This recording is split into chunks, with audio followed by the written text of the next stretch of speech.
Hello there, General Techno here to give his thoughts on what is probably one of the biggest movies of the last month or two or so, or whatever the heck it is, I guess. And yes, it has something to do with this mask here in an indirect way. Specifically, I'm going to be talking about the movie Avatar, James Cameron's latest flick, which I finally saw just this evening. And I have a lot to say about it that can't really be covered in a few tweets or anything like that. So, at the idea of either doing a blog or doing a video review, I went with a video review because that got more votes, I guess. But, whatever. Anyway, to give my thoughts on Avatar, first, I'm not really going to bother with a summary of it because enough has been said about the movie, I think, that it doesn't really merit a summary at this point. But anyway, as for what I liked and what I didn't like, first of all, I have to say, commenting on it, the 3D, because really that's one of the big draws of the movie, that this is supposedly groundbreaking 3D visual effects. And quite honestly, how is the 3D? The 3D, it's pretty darn good, I have to say. It's something that I wasn't sure how it would be, but really the 3D really makes it pop.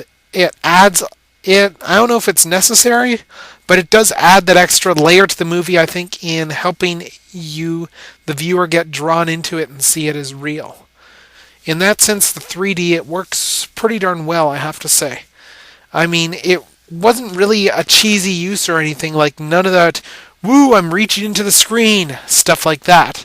It all felt like it was very well done in terms of how the 3D was used. Kudos to James Cameron for a great use of 3D. And congratulations, you're now going to get a whole bunch of bad uses of 3D as a result of a very good use of 3D. But well, Hollywood will figure it out eventually. It's after all a way to get people to go to movies and not be able to get the same experience on their TV screens. So yeah. And I guess 3D, that segs into the next big talking point about the movie, the visual effects. Well, as a Transformers fan, obviously, and as someone who actually liked Revenge of the Fallen, yeah, that's right. Anyway, I thought that the visual effects in that movie were quite simply amazing, and it would have been a real shame for them to not get a visual effects Oscar. That movie had very good visual effects, Revenge of the Fallen. Very good indeed. The robots were great. But, honestly, after seeing Avatar, there's no need really to suspend disbelief, I think. I mean, part of it might be the 3D for all I know, but part of it might not be, but the whole overall package, well, James Cameron's trying to sell you that there's this very real alien world that exists with all these different myriad creatures and environment and stuff. And on the whole, it really works very well, I have to say. It was a very good job on James Cameron's part to get that visual world, and kudos to the people at Weta who continue to amaze, and they really give ILM a run for their money these days. I kind of feel bad for ILM in a way because ILM's like the one-stop shop where most places go to get their cool visual effects. And Weta doesn't do nearly as much as ILM does. They do maybe one, maybe two movies a year. But what Weta does, it just blows everyone out of the park in general. I mean, they did work on District 9, for instance, and that was pretty amazing. Lord of the Rings movies, of course. But yeah, this takes it to a new level of reality and immersiveness. And they're going to make a killing off of their Weta Sideshow collectibles, I have to say. Because their stuff, their creatures, their whole environment is very well done. There's a few weird physics-defying things which I didn't quite understand, like the floating mountains. But really, it worked for as far as the story went, kinda, I guess. And it looked really good. It didn't feel fake at all. The movie really is a marvel of visual effects, and it raises the bar yet again, and they quite honestly deserve that visual effects Oscar. I expect they'll also get the Best Sound Oscar as well. Transformers, that's probably going to be in the running for that, I'm guessing, but I'm guessing that James Cameron's going to do a clean sweep of the Oscars this year and get a whole crapload of awards there. And it's going to include all the ones to do with visual effects. I mean, some of the sounds were cool, I guess, but. And one thing I have to say as well, that's kudos to him. When I first saw the trailers, I was thinking, oh lord, not another one of those movies where the predators roar at their prey right before they charge. Because they don't really have that in this movie. The roaring seems to be more of warning calls, slash, they roar at stuff they can't get at. I mean, like, as they're roaring, they're generally attacking their opponents, so it really, it's not one of those stupid moments where it's like, and then they attack. They roar as they lunge forward, so by the time they're done roaring, their prey would be dead. But anyway, the Na'vi designs, they were pretty good. They were very believable in how they moved and how they acted and stuff. As I said, you're completely immersed, total suspension of disbelief, and it is very well done. Now, in terms of other stuff, like the plot, for instance, the plot was nothing new. It's been done before. People have criticized James Cameron for this, including myself, and including South Park, who did it very well with their Dances with Smurfs spoof.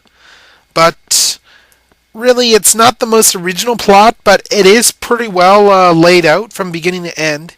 It's well paced as well. I mean, there's a degree of stuff where they have to immerse you in the world of Pandora in order for stuff to work. But a lot of the exposition is done like in the first 15-20 minutes of the film, so you've got that out of the way. And you get a lot of exposition even in the first 10 minutes. And really, I didn't have to look at my watch at all. The movie was very well paced, and the only time I did look at my watch was just more of a, this has been going on for a while. I mean, I wonder how far into the movie I am. And then I looked and was like, ooh, halfway. Cool. But I mean, they do a very good job with pacing, I thought, in the movie. It didn't feel like it was stretched out at all or anything. And again, the plot was pretty predictable at different points. For instance, I'm not going to try and do spoilers or anything, but there was a point about 3/4 of the way through with Sigourney Weaver, which once this event happened, I was like, okay, what's taking them so long? They're obviously going to use this in the ending to resolve the whole issue of how the Avatar system works, in terms of Jake being able to become a full-time Na'vi or whatever. So yeah, I mean, that was an obvious plot device right there, but really I was honestly wondering how they were going to write themselves out of that obvious corner when the time came. And they managed to take advantage of the universe that they built for themselves with the Na'vi and made it, again, you didn't really need suspension of disbelief because they'd already been building to this idea that it was possible with the way they'd set up their universe, so it was entirely plausible the way it was all set up. But yeah, as far as the acting went, I thought that Sam Worthington did a pretty good job. The Na'vi were pretty good. That general guy was, he was a bit of a dick, but he was pretty entertaining in that. Sigourney Weaver, she did a good job, of course, because she's Sigourney Weaver, but her character was pretty likable. I'm not sure, I think it's Michelle Rodriguez who plays a helicopter pilot, but anyway, her character was done alright as well.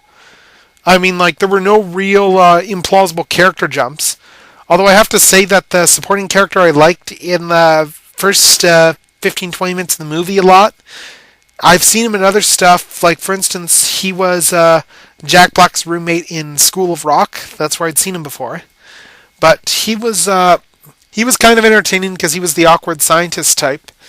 And he pulled that off pretty well and was kind of likable. There was really the only people that you didn't like were the guys that you weren't supposed to like. So they pulled it off very well. And I guess one other thing that would be a bit of a criticism was, I understand James Cameron was probably trying to make a joke regarding calling the mineral they're looking for unobtainium. But quite honestly, to a general movie-going audience, that's less plausible than just making up some other name of something. I mean, I kind of get why it's stuck in there. It feels like some bit of the plot that just was always meant to be written out, but that they never did. But, oh well.